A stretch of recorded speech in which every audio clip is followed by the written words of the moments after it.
So let's take a look at what we are going to be expecting for the day on our gold. Let's see what gold, which is also XAUUSD, is actually going to be giving us for the day. So make sure you subscribe to the channel if you have not yet subscribed, so that once we drop more updates on this, you will not miss out on the updates. The link to the also follow the Telegram. You will find the link to the Telegram in the comment section. Now let's start with our trend on our gold. You can clearly see it very well, right? That gold is in an uptrend move. Our trend on gold is in an uptrend. We are very much trending to the upside, right? So markets rallied up right here. Then it sold, which came to tap a support level, right? Markets eventually rallied up to come right close to this resistance. Then guess what? Markets literally sold and came back to tap our support level, right? Markets eventually rallied up again. Then markets eventually dropped again to tap the support level. Now market has now rallied up. So with this movement, we would expect gold to continue that movement to the upside, right?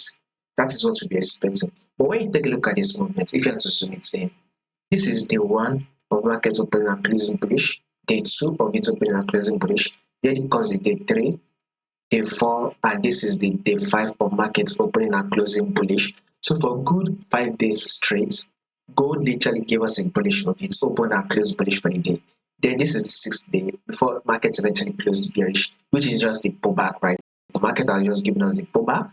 Our next movement on gold will be a bullish move that should push up. That is what we should be expecting next on our gold. Now let's go down to the forward time frame, guys. So you can clearly see it right here. Now the market has given us a pullback, our next movement is an push up that will form a new high. Now pay attention to this movement right here. This is your higher high, and this is the higher low. This is also your higher high, right? Here comes the higher low. Market then was able to push up again to form a new higher high.